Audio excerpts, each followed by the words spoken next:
Hello, and we're live. Good to see everyone again. It's been hectic with all these events, Redacted, DevCon, and ETHGlobal, but we're finally back for another episode of DevHub Live. So I'll bring the guests on now. We have, good to see you guys, Sandi from Calimero, and everyone knows Frol, the infamous Frol from DevHub. How are you doing, guys? Amazing. Thanks for having us. Hey, Sandi, long time no see. Long time no see. I just to fix my haircut, but I'm good. It looks perfect. Better than mine. Could be better. Not the backwards cap. But yeah, great to meet you, Sandi. I don't think we've met before, but yeah, it'd be great to get into privacy. I know that's your speciality over at Calimero, and I know that you had some discussion points for all that you wanted to get into. So I'll let you lead the charge. Maybe you can give us a bit of introduction. Should I start? Yeah, Sandi, go ahead. Okay, so long story short, Frol used to be my boss, my manager. So we have a long history together. I used to work at NEAR. I joined the infrastructure team, spent 2 years there, and then Calimero started as a spin-off with the idea to bring private data onto blockchains.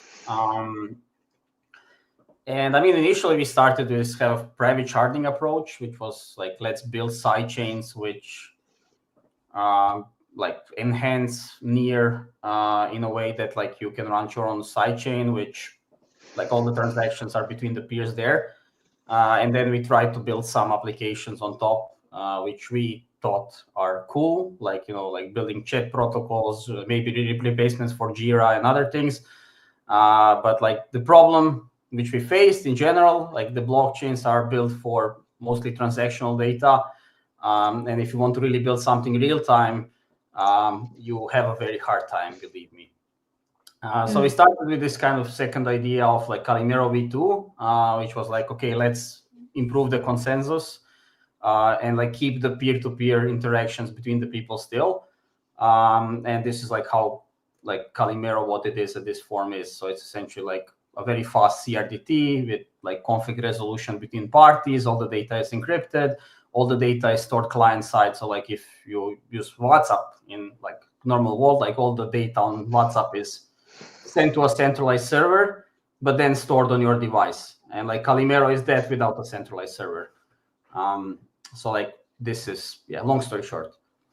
Yeah, I want to add that Sandi started underselling story of the Calimero, but I must say that it was a very ambitious project from the get-go, and there are a lot of challenges on the way, and I hope we will have a pretty fruitful discussion today regarding those challenges. Very open and direct, I guess. I hope that will be great content for many who are listening in today to learn what we have in mind and how the challenges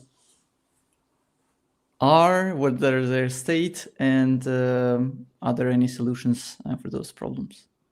Right, Sandi? Yeah, I think the privacy topic is really interesting to me, and I think it's something that in blockchain we all are here for and we all align with, but it's not something that's so ubiquitous. So I think finding solutions and ways to bring privacy on chain are very interesting to me, and hopefully to a lot of others here. I also find it amusing to hear people accusing blockchain in cyber criminal space being used heavily, while at the same time all the transactions, all the history is crystal clear and recorded. So it's the most opposite of what can be out there. In centralized banks, you have no that visibility by default. Only maybe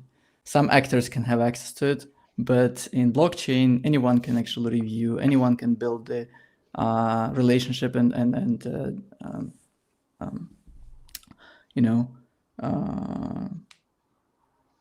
chain of events and backtrace it at any point in time.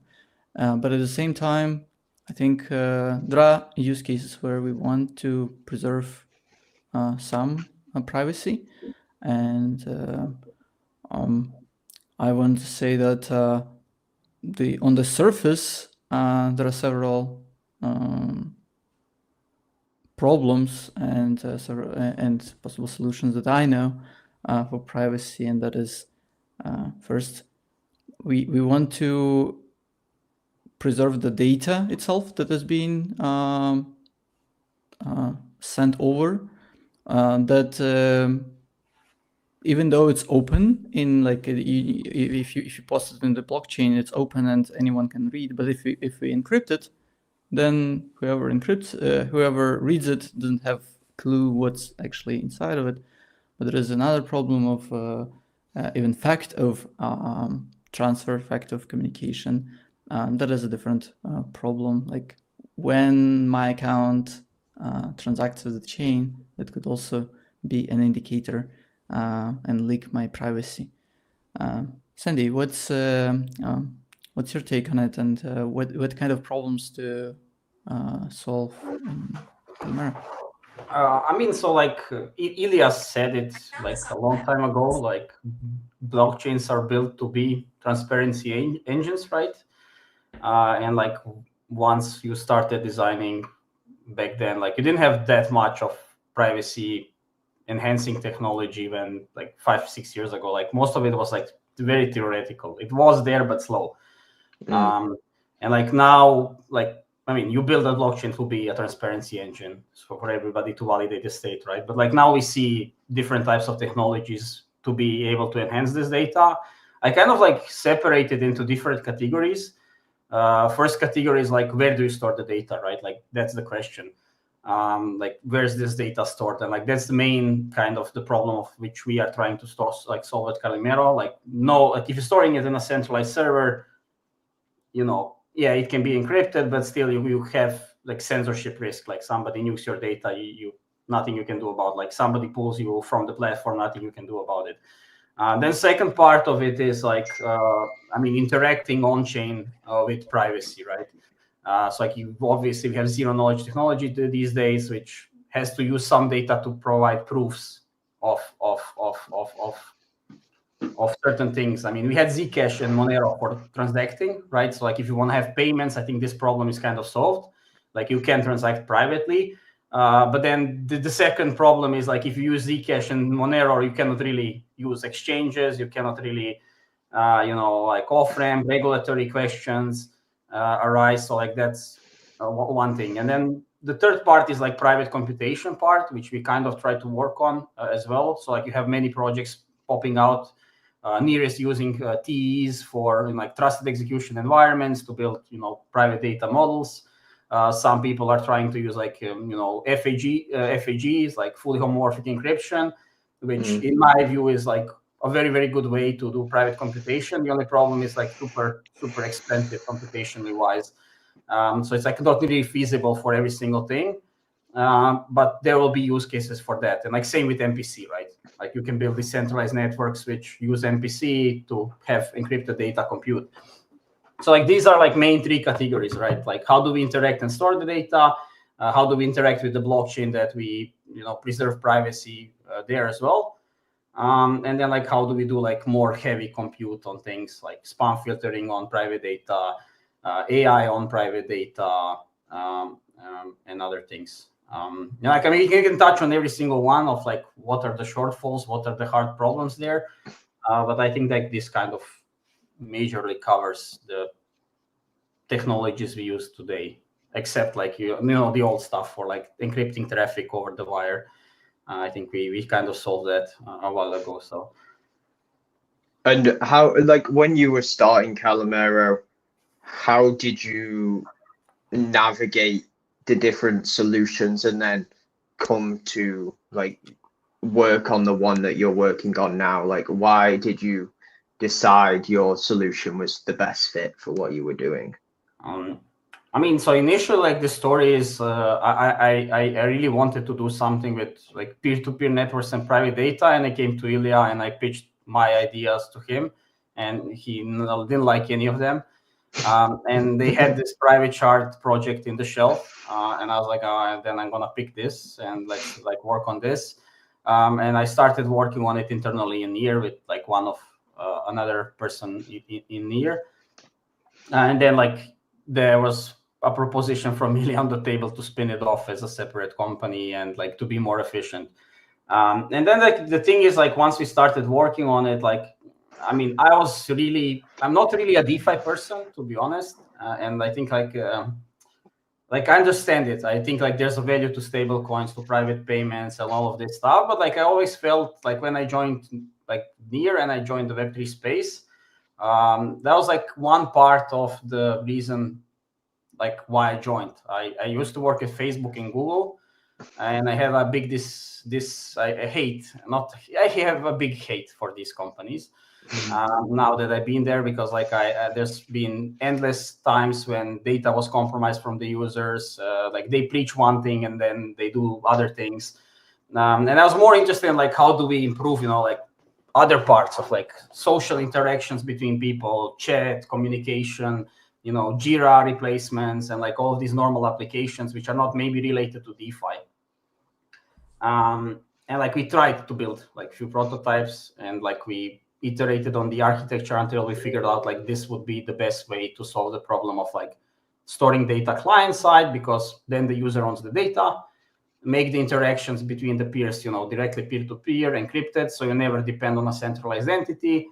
And then also like have options to back up the data, right? Like if the user loses the data or the device or something, like they should still be able to recover it somehow.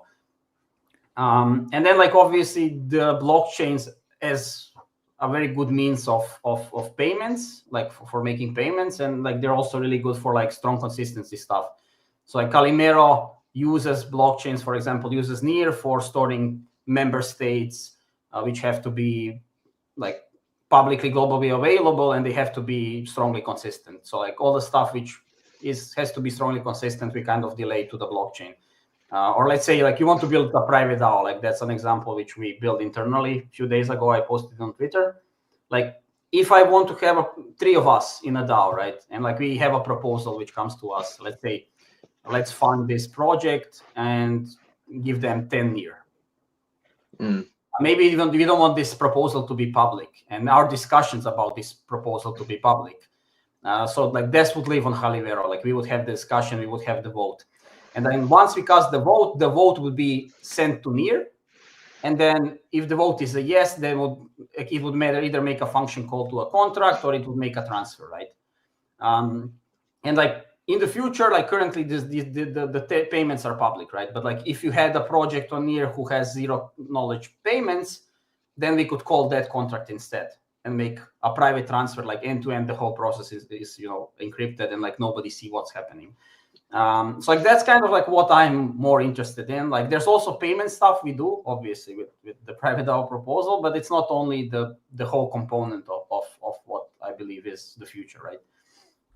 Actually, that reminded me of Calimero chat. I mean, that's the one I don't want to talk about anymore. Really? Like I would was really... the last NearCon, right? Yeah, yes. It was last NearCon, but I still think it's valuable lesson learned that we want to really share with the community what went good, what went wrong, and what's ugly. So I mean, if you can share, if you major problem, I will tell you. Like, I mean, we use the Calimero chat internally as a company because, like, I really believe that you should do what you preach. So, like, if you preach privacy, you should really try to get to a point where you start using privacy products, right? Or if you're a company in Web3, you should probably pay people in stable coins on-chain, right? Like, if you don't use your own product, nobody else gives a shit, right? Or if you're creating, so I can be like, say this word.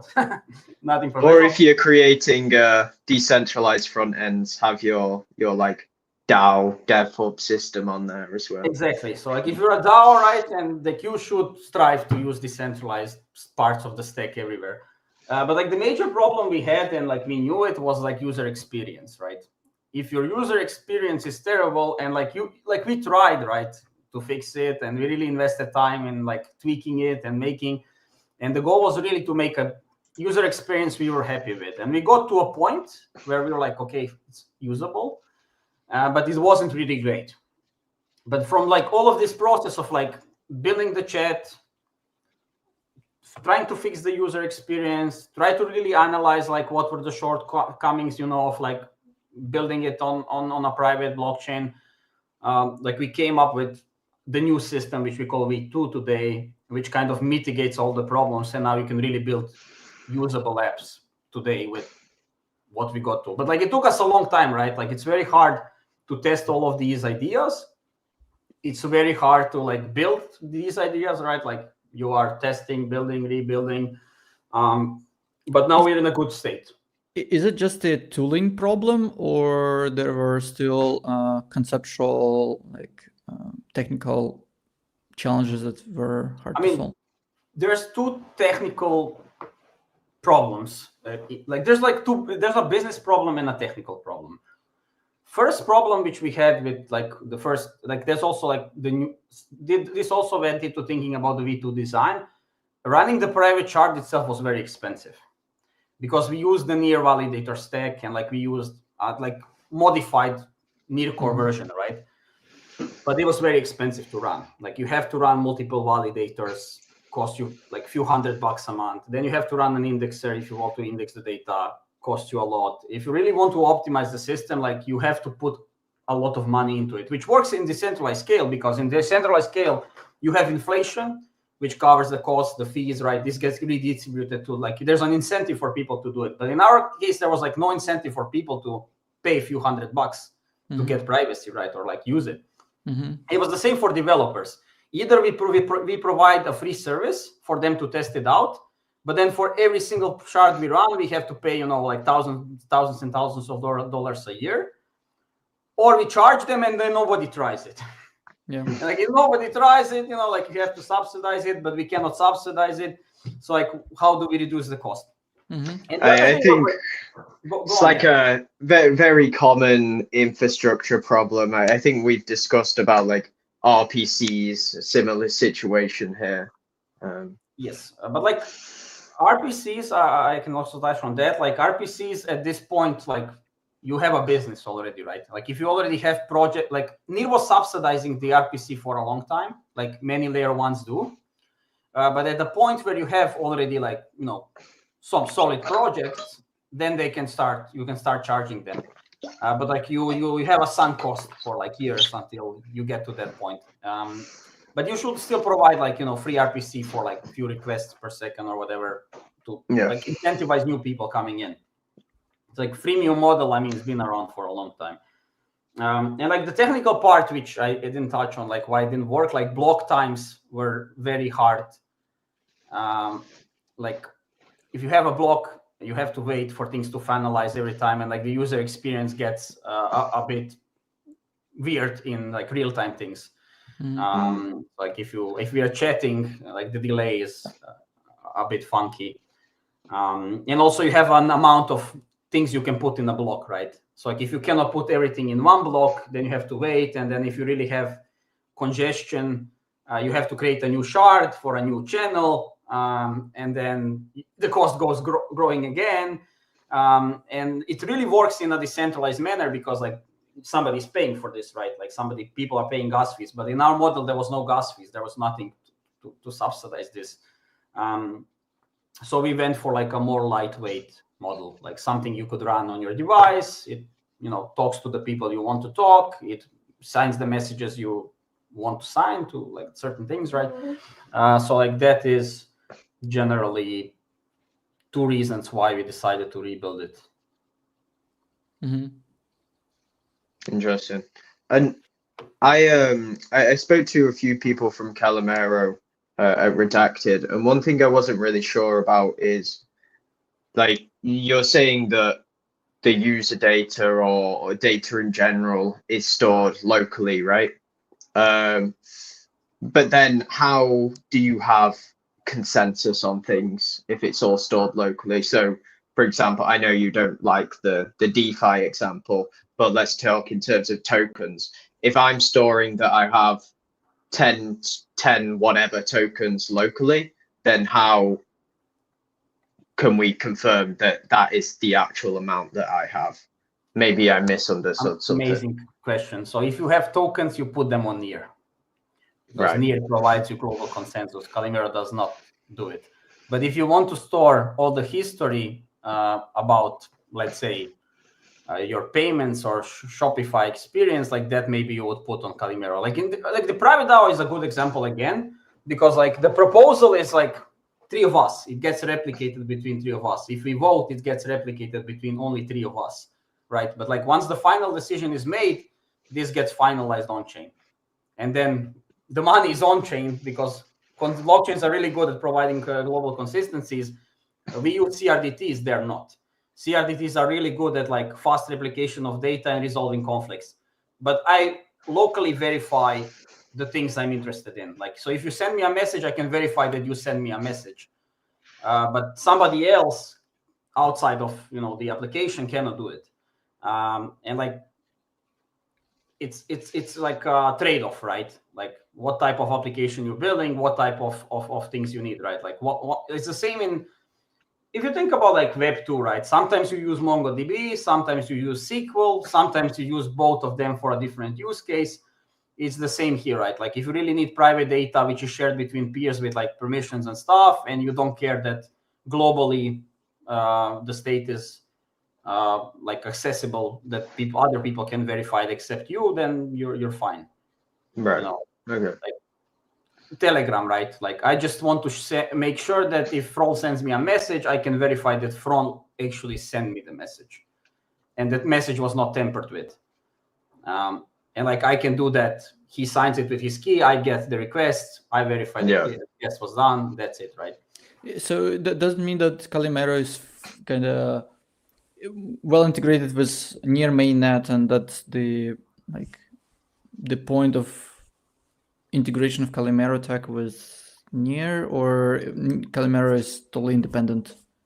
I mean, Calimero as itself is totally independent in a way that like you can just spin up a peer-to-peer network and like you're fine.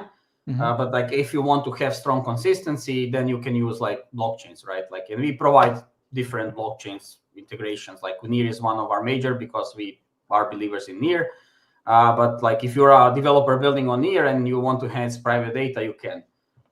So like let's say we have Sputnik DAO. Currently, all the proposals are public. I would really love to get Calimero integrated into Sputnik, so you can have like private conversations and discussions, and then just votes happen, like transfers happen on chain. So like that's kind of the premise, right? If you don't need blockchain, and like if you're building a peer-to-peer messaging system, you maybe don't need blockchain. Like you can just peer-to-peer interact, right? And that's it.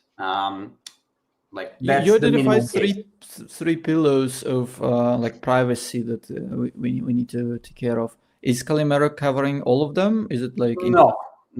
Okay. Calimero mostly covers like data store and a part of compute in a way at the moment. But the idea is that we cover all 3 of them. And to explain how we plan to cover all of 3 of them. So like obviously we don't want to build every single zero knowledge thing. We don't want to build, T trusted compute. Like you want to focus on like our core. But like what we are building now in like Q1, which is going to launch, is going to be this like what we call specialized nodes. And specialized node will be like this kind of privacy marketplace where developers can plug in other people's product and pay for the usage. So let's say somebody builds a zero knowledge prover for bank history, right? They can deploy a node which does the verification for a user, and like the user just pays on NEAR some amount of tokens. The prover executes it, gets some fee out of it. We get some fee out of it. Or let's say like you build a social network, it runs on Calimero, and you realize like somebody is posting stuff which we don't want there. So like you can say take like a spam filtering model on NEAR, do inference on NEAR, and like you have a specialized node which talks to the inference thing, sends the data, gets the result, and say this is spam or not, right? And then you like client side discard things, or like somebody in the network level discards these things. So like we want to be like a privacy network of different solutions, right? Like we don't want to build AI, right? Like we don't know much about AI, but like Near does a lot about AI, and they're like building privacy preserving AI, so we can just plug it in. Like, yeah, here's users, pay some Near tokens, and you get like a monthly subscription to, I don't know, like spam filtering for your stuff, messages or like whatever. And how many nodes do you envision Calimero would need? So it should be decentralized, right? Like this whole network. Yeah. So like I mean, the app, like when we say a node, a Calimero node right now is like some software which runs on your mobile phone, desktop, server, wherever. And like this could be like in theory, every device in the world could have a Calimero node running. And that's the idea. But like there's first type of specialized nodes, like the nodes which are decentralized and other people running, is going to be storage nodes. So let's say like 3 of us are in a group. You change some state. Owen changes some state, but I was offline. In the meantime, you two guys go offline, and I cannot reconcile the state. So we're going to have like some specialized nodes which temporarily store the state. Like we're going to have like people who are incentivized to run these storage nodes to temporarily store the encrypted data until I come back. So I can come back, pull the data, apply it to my state, decrypt it, and then pay somebody for doing this while I was off, right? Like that's going to be like the first type of nodes we have. So we get like global data availability for Calimero nodes. And the privacy is ensured through the fact that we, even though we put the data in the public network, it's all encrypted, directed to only the people who has the keys to decrypt it, and the data will be removed as soon as the peer is receiving it. Exactly. And like at the moment we kind of have we derive a shared key between members. So like we have, like, let's say me and you interact. Once we interact, we have a derived shared key when we talk, and like you talk with my shared key, similar to like how Signal does it. And like you store this shared key for a while, like for some time, right? And that's like good enough because nobody can decrypt this. But like we have this, like we wrote this paper about like, I mean, we used concepts from Signal and from other people before. So I don't say like we invented it. We didn't invent it. Like it's concept for a very long time. But like we plan to use like Diffie-Hellman with like some double ratchet. So we also have like, we iterate the key on every single interaction. Currently, like all the data gets encrypted with the same key. In the future, like you're gonna encrypt every single state transition with a separate key. So like even if somebody compromises it, they will not be able to decrypt the whole thing, right? But that's a bit harder to build, and will take us probably like Q1, Q2 to get there as well. And I think a little discussion we had before on the topic of decrypting things in the future, quantum, right? Like in the future, all encryption schemes now will become, well, most of them will become useless when like quantum encryption, decryption comes about. How much are you thinking about this at Calimero, or are you thinking this is like too far in the future to worry about? I read like somebody on Twitter posted like the estimate when like current encryption scheme will be broken. It's like a few years from now. I don't know how optimistic is it, 2030 or something? Yeah, I think I saw the same one. It was like when some like standard or the UN will like no longer warrant it safe. Yeah, I mean, quantum computing, like I don't know, like it's like a hard problem to predict. Like obviously we already have encryption mechanisms which are quantum resistible, right? But the only problem is they are more expensive to use computationally wise. But usually, like tech is growing. You're getting stronger and stronger mobile phones, stronger and stronger machines. Like Moore's law is here, and like quantum computing is not as fast.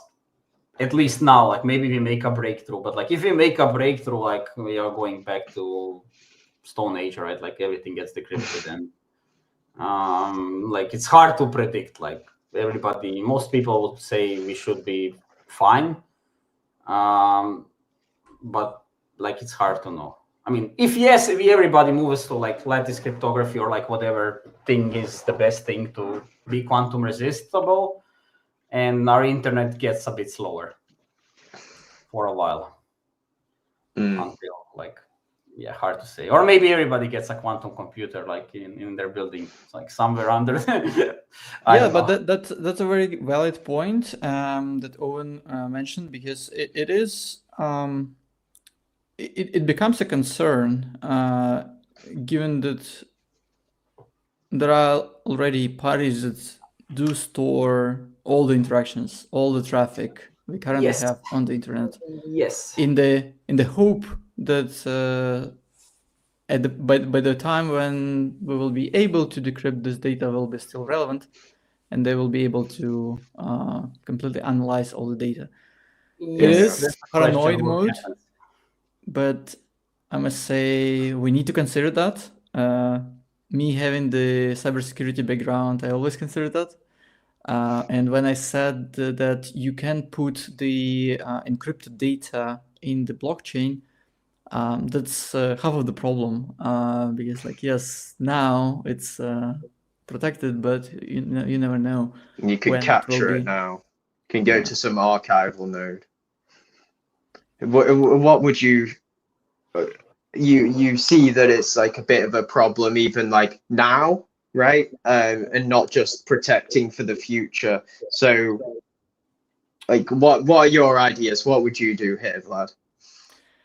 Well, on the internet, there is this rule. When I grew up, the rule was you do not put anything on the internet that you don't want to be there. Like in the first place, you prevent as soon as you put something out there, assume that you cannot remove it like anywhere. And like that's your search history as well. You never search something you would not put. Yep. Like that's the question, right? Like all your traffic goes through the ISP. If the ISP stores all your traffic and they decrypt it eventually, you're effed. If Google stores your data, I mean, Google knows your data already, but even if you use VPN, then the VPN provider can store the data. Like even over the wire, people can snoop on your data, some like router which routes your traffic. Like it's very hard to even worse. Mistake, right? I remember the times when the Wi-Fi encryption was not very popular. It was a penalty on the performance. That's why there were a lot of open networks in the wild, and basically anyone sitting in the cafe shop next to you could just open up the sniffer and see all the traffic. And HTTPS was not that popular back then, or available to everyone. And that was a hazard, a security hazard, and still we survived. So it's not many people on the internet back then, right? Like true. Now governments use it, police uses it, your firefighters use it, you use it on a daily basis. All your bank accounts, like you used to pay, like back then you paid in cash. You didn't talk over phone with your friends so much. You meet them in person. But also, like, the world has changed, right? Fair, but also we need to be realistic, and even in cryptography, in cybersecurity field, the cost of protection of the data should not exceed the cost, the price of the data itself. I agree with that. Yeah. I fully agree with that. I agree with that. That's why we need to have like there is a need for, I don't know, maximum security paranoid mode for some aspects, but I think we could get away with just going a little bit back to the world where we use nicknames and just unique identifiers of the user instead of real names on the internet, and that would already solve a lot of problems. I mean, fingerprinting, right? Like, fingerprinting. I mean, ISPs used to do like deep packet, and they used to do, they still do, like governments do like deep packet inspection, even on encrypted data, right? And like the question is like, I mean, now like it's a very hard question. Like it's also the question is like, what does the new future generation look like, right? That's a very hard question. Like, I mean, many people tell me like, new kids do not care about privacy at all. They put everything on Instagram and TikTok, and like nobody will care about privacy in 20 years. That's a valuable point. Like, I don't know what happens, but maybe people become extra paranoid because like AI knows everything about you. And like, I mean, it's hard to predict. Like these types of things are like philosophical and hard to predict. But like, I think us as encryption enthusiasts and people who give some crap about privacy should do the best we can to build the tools to preserve it in a way. Because like, I mean, like where do you draw the line, right? Like that's a question. It's like the topic about like, there's terrorists out in the world, so everything should be in plain text to prevent terrorists, right? And I agree we should prevent terrorists, but and drug dealers, right? Like there's a line, but then like should everybody else suffer because of like I would not be happy that everybody sees every single thing I searched on Google. Like I searched some things which are like, man, we don't want to know. I think everybody did at some point. Like, keep that private. We don't want to know. Yeah, like, but I think like majority of people, if you ask them, like, oh, do you want to give your whole search history ever in life? Maybe not. Maybe not, right? Yeah, there used to be a world with a lot of offline apps, and nowadays it's not anymore. I think we're gonna go back to that, to be honest. I just watched like the guy from A16Z, Chris Dixon person, who's like the general manager at Andreessen, wrote the book Read, Write, Own, and he says like the internet in the 90s was actually much better because people like the ideas we kind of try to do now, like they come from 70s, 80s, like the Cyphernomicon ideas, like the internet is decentralized, like all of these ideas people thought about, but then for reasons I don't want to discuss, probably it's cheaper to run centralized services, and it's more convenient and it's easier to build. Like we went to centralized services, but the internet when it started, right, like IRCs were like hosted by some people. You connect to an IRC. Yeah, I mean, even like Skype. in my view, email is a decentralized protocol, right? Like somebody hosts an SMTP, you connect to somebody's server, you pull the data, right? Just now, this is hosted by a central entity, but the protocol itself is built in a way that, like, I host you host your, we talk to each other. That's it. But like, yeah, convenience is what maybe was the reason. Like we didn't have enough compute, right? Compute was expensive. Bandwidth is also a problem, right? Like now we're getting to a point where you have infinite bandwidth. Like fiber is happening everywhere. Starlink, they're just sending out satellites where you will have like internet connection everywhere in the world. So I think that's going to also open up a bunch of things which were not possible before, right? Like I remember when I opened YouTube, like even today in like some parts of like where my parents live, they have like 10 megabits per second. Now like optics are coming, but like you open a YouTube video and you're like stuck, and that's not the best, right? But like at my home where I have optics, Netflix movie downloaded instantly, so like I can download chat history like this, Jira like this, peer-to-peer directly. I mean, I have to say that sometimes I really miss old DOS and Windows times where the interactions was really instant. Nowadays, there is a lot of delay. Like we built this amazing technology, so many layers of interaction that just makes things so much slower in terms of like user experience. But yes, it's globally connected, but local experience is suffering a lot. But that's different discussion. It depends where you live, right? Like if you're in a high fiber optic place, then you're fine. But yeah, exactly, you're fine. But still, like I find it bizarre that even like text editors became much slower. Anyway, bloatware. Yeah. a lot of it. But something I've been thinking about recently, when we're talking about like encrypting data, especially with blockchain, I think one of the benefits we talk about with blockchain is this sort of like open graph where you can tap into data from whatever application without like needing to ask. So basically, I could go to like Duolingo, for example, see how many points, if it was on chain, see how many points everyone has and give them a reward based upon that. But when we start to encrypt things, I suppose, and if we're putting it on chain, then we don't have as much access to that open graph and data. So where do you think this like balance lies of like encryption and privacy versus the open graph, and how valuable do you see the open graph being? Frol, do you want to answer, or should I go? Hard to say. Sandi, maybe you could start. Yeah, I can go. But like, I mean, maybe it's a crap question.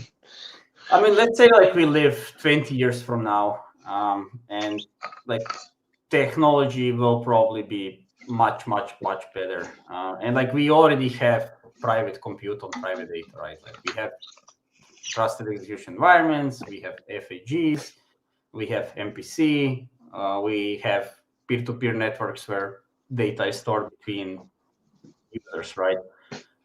So like if you want to compute a rating, you can compute a rating on any of these technologies. The only problem is it's not super feasible right now. It's like very expensive to run, especially on like big data sets. And like that's also like one of the reasons. I mean, I am a big believer in like all of these technologies, but I think like practical privacy at this point in time is like you store your data and you interact peer-to-peer, and like you are fine for like many use cases which people care about when interacting with other people.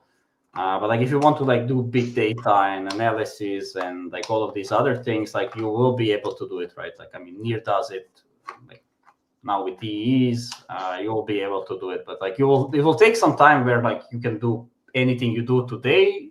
Probably it's going to take like 10-15 years or like 5 years, I don't know. But it's like a solvable problem. Like it is a solvable problem.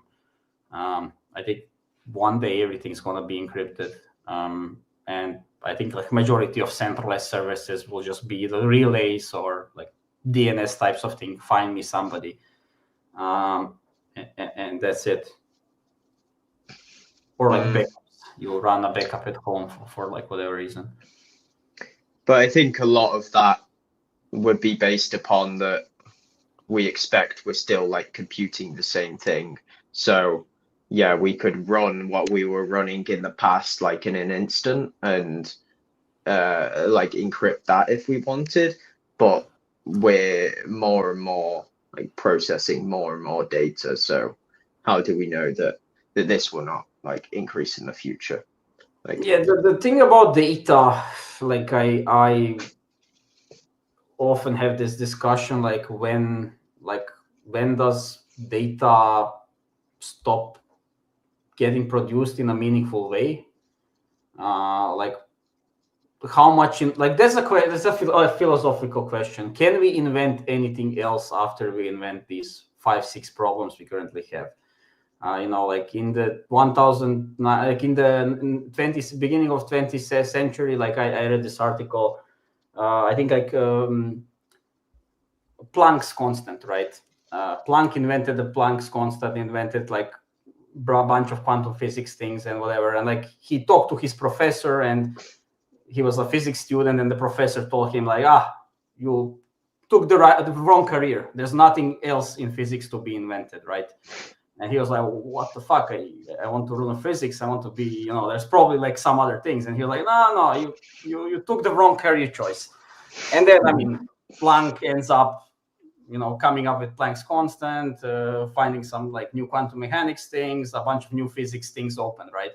And now we're getting to a point where we're also like, is there anything else to invent? Like, okay, we live endlessly. longevity. We transfer our things like Neuralink to our brain. We go to Mars. VR happens a to be a thing. Everything's decentralized and encrypted.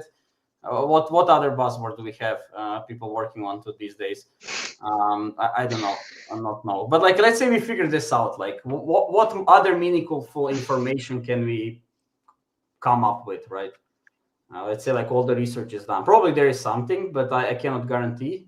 Like maybe we can say. I don't think everything's done. Like you said, the Planck still discovered is constant. Yes, but like at this point, like what, like it's hard. Well, I think if us three knew the what, then we would be gazillionaires, right? Exactly. But I mean, the information flow, right? Like what is like new information? Like we have new research articles and things, but I think like quality information is less and less in a way. Like I think we're gonna get to a point where we stagnate for a while. Usually you have like a stagnation period and then another boom.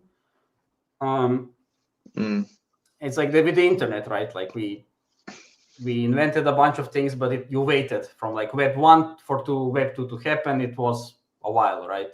And then from Web 2 to Web 3, it still takes a while to happen. So you have like this flat step and then goes exponential, flattens out again. I feel like that curve and the stagnation is contained within like domains, though.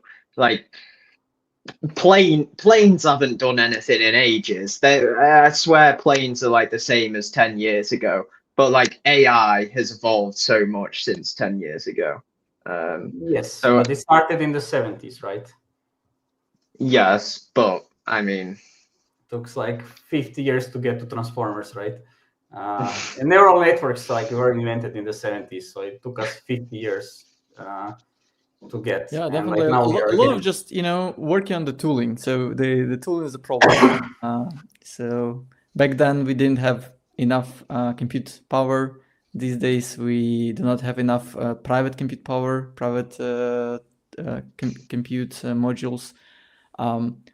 Maybe we go to these days, back to these days, and discuss what's possible, what people should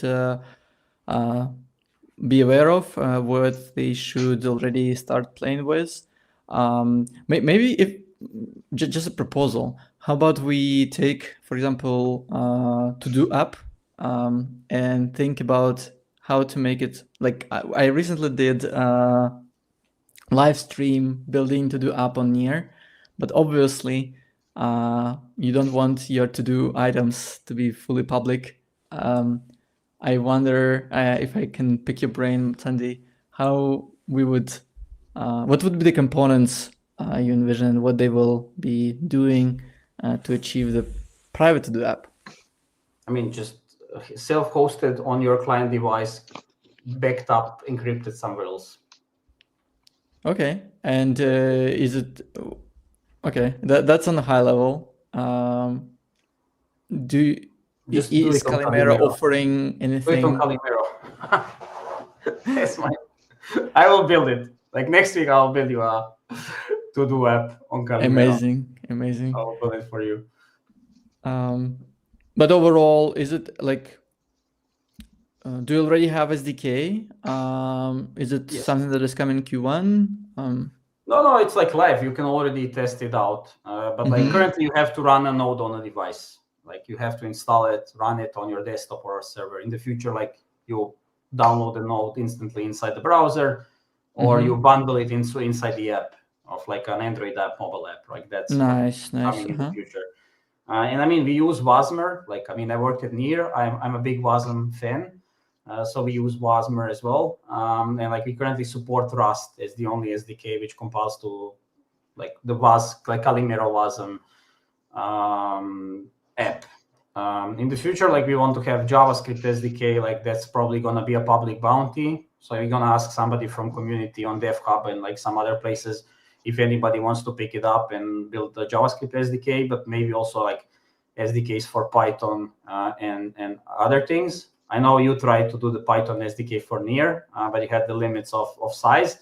Like we store it client side, so we do not care so much about size. So like in theory, we could build any in any programming language at the moment. And like the beauty is like I learned a lot while I was at Near. Like the developer experience has to be easy, right?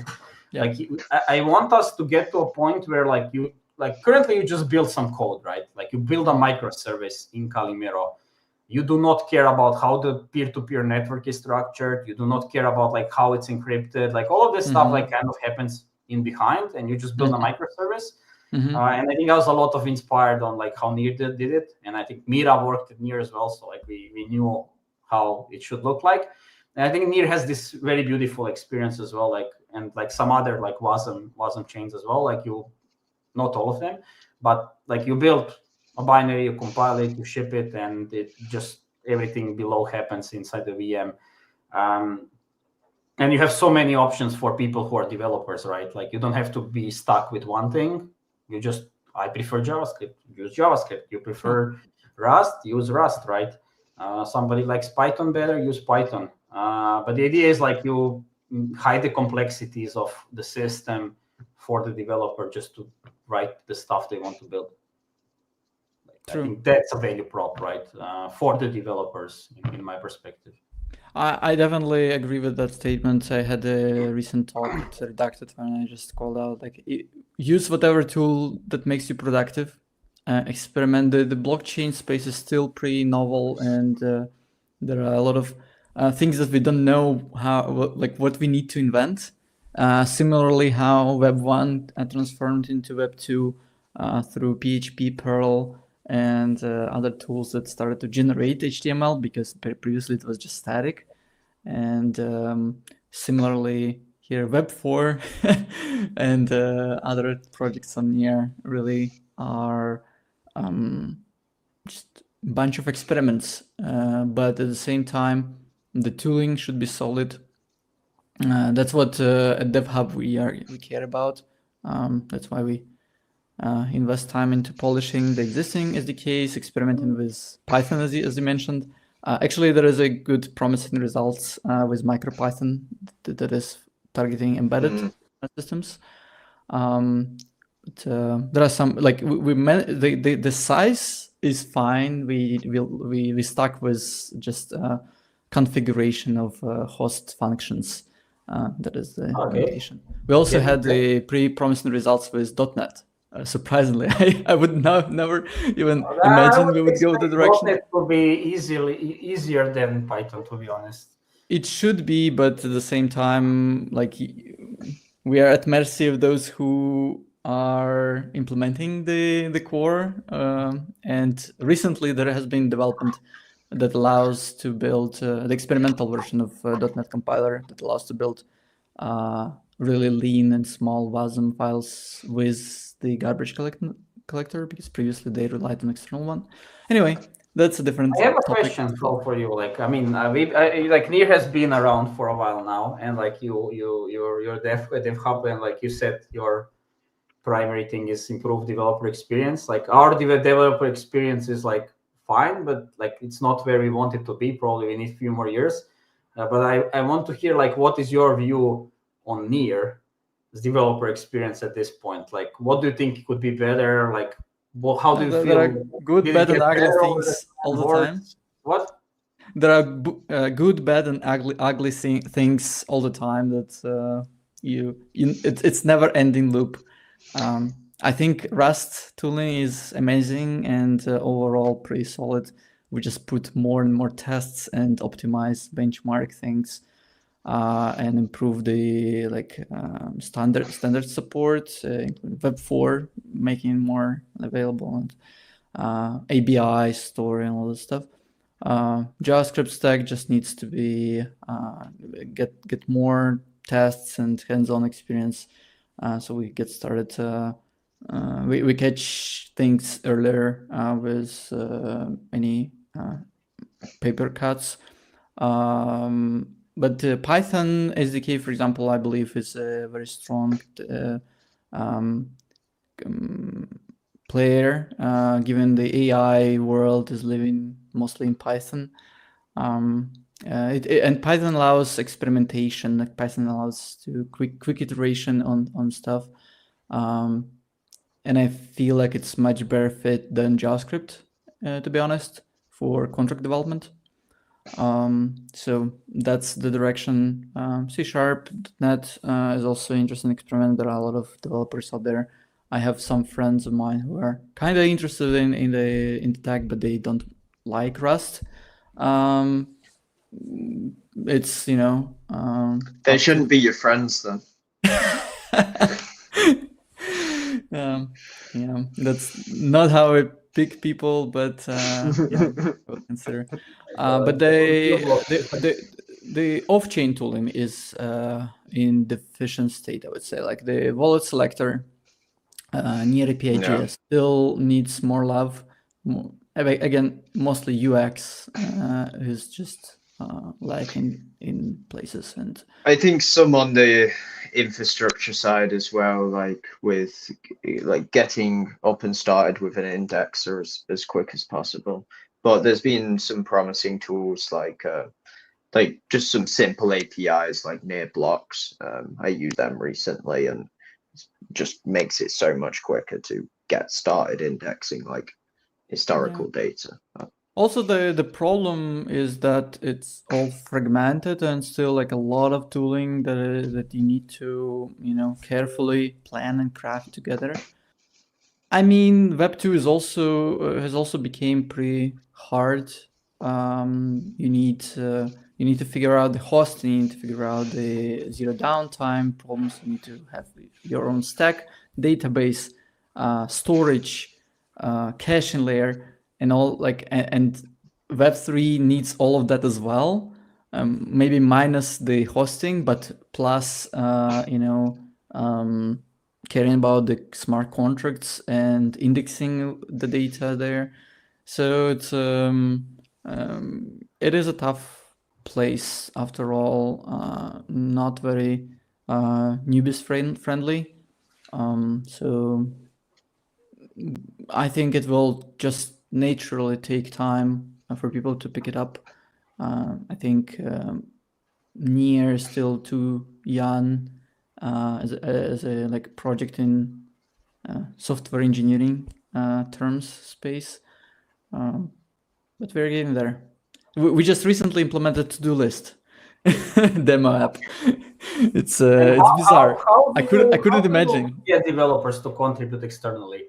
Like that's something which we are trying to figure out. Like we are a younger project than Near, and we would love to have external contributors working on various things we don't have time to. And like I really believe there is value in having a very strong community. So I'm curious, both of you guys. I mean, like, what do you think? Like, how do you get more contributors to Near? Like, what would you give advice to me or anybody else just getting into this process, right? I think, well, we've experimented a lot around this, and it seems to be something very difficult and something I've not really figured out yet. But I do know that a lot of the time just throwing money at problems doesn't tend to work like this. Like it's great to hire people and pay them, obviously, but I think what you're talking about more is having a community centered around that aren't necessarily like on the payroll. And I think one of the things I care about the most is just making it as easy and open to get started as possible. Then you can hopefully attract as many people without like producing some like goal that they get and then they leave, like money or whatever.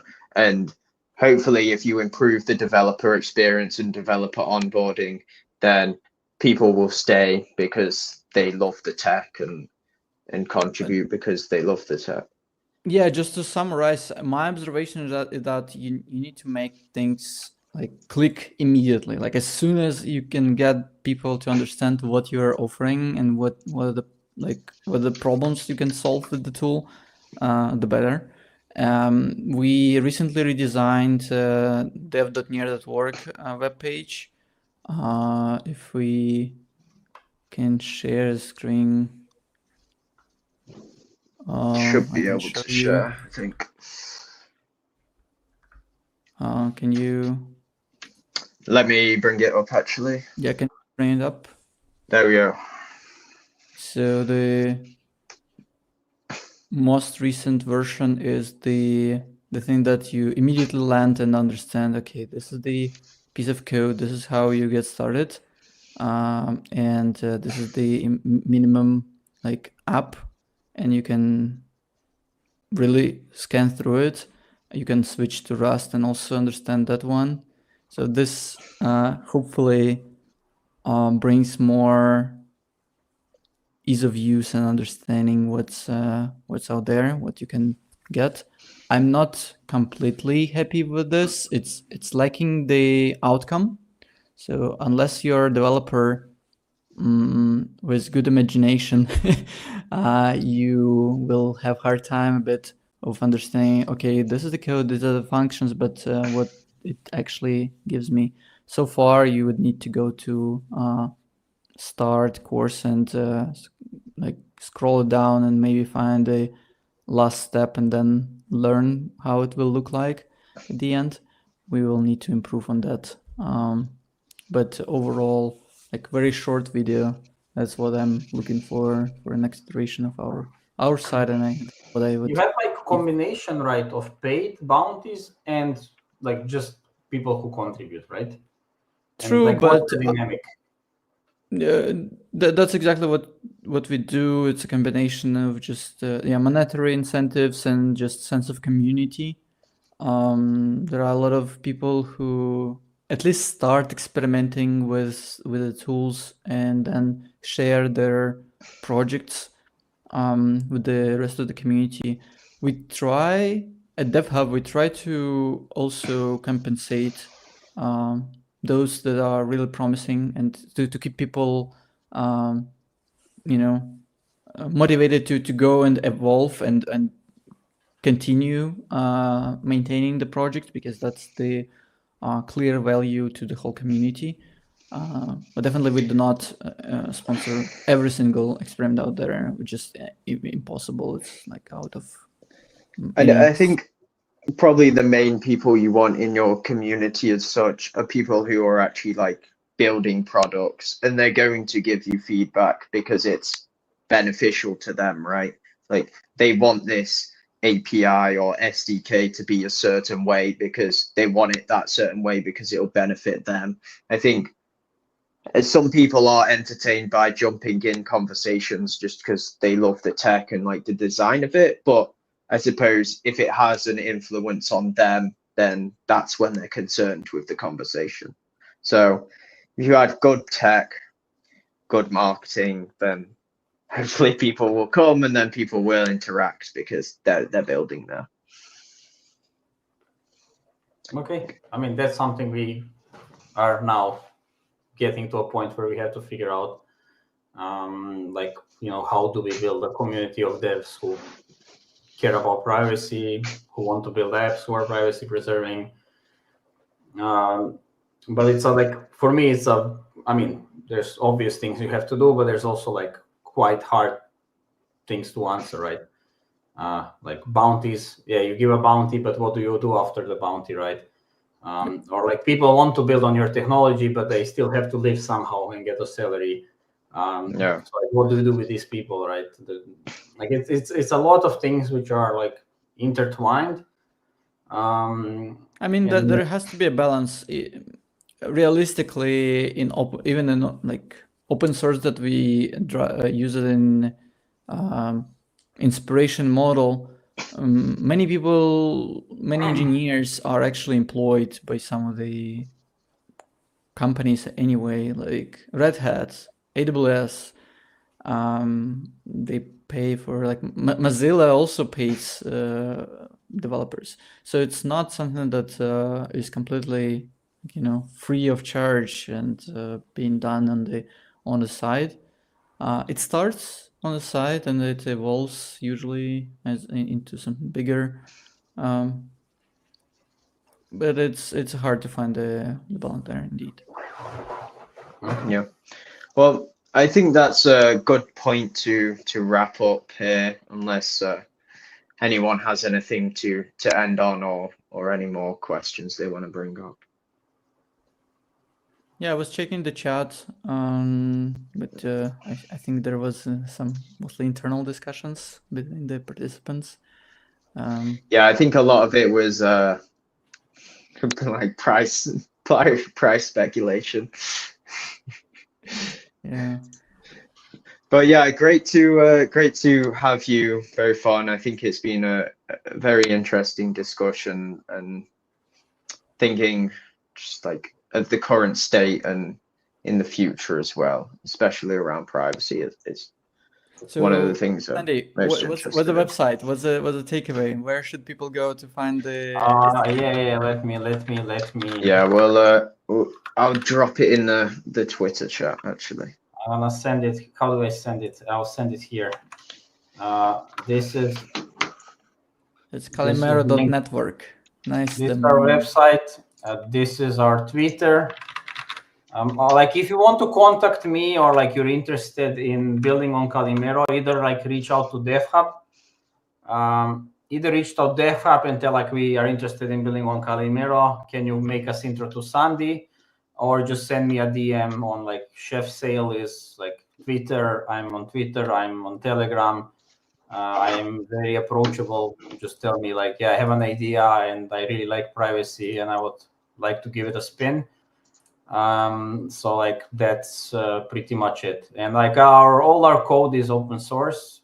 I mean, like core is open source and like some other stuff. So like if you want to see like our issues and how the project is progressing and read the docs, like just go to our GitHub page and yeah, learn a bit more. I'm waiting for your to-do app. I'll do it next week, just for you. Put it on your to-do list to do. Yes. I'll do it next week. I'll do it just for you. But yeah, and I mean, thank you guys for having me here. Like, I really appreciate when like anybody invites me. I really love to talk about this stuff. Like, it's quite cool. And I mean, I know Frol for a very long time. It's been nice to catch up, and I mean, nice to meet you, Owen. And I hope we talk more in the future. Absolutely. And yeah, that's it. And I hope I said something smart. At least I think it's planned. And there's always something new to innovate. I'm not 100% sure, but like at least one good story. Yeah, it's great. Thanks. Okay. Goodbye. Thank you. See you, everyone. See you. Bye. Bye.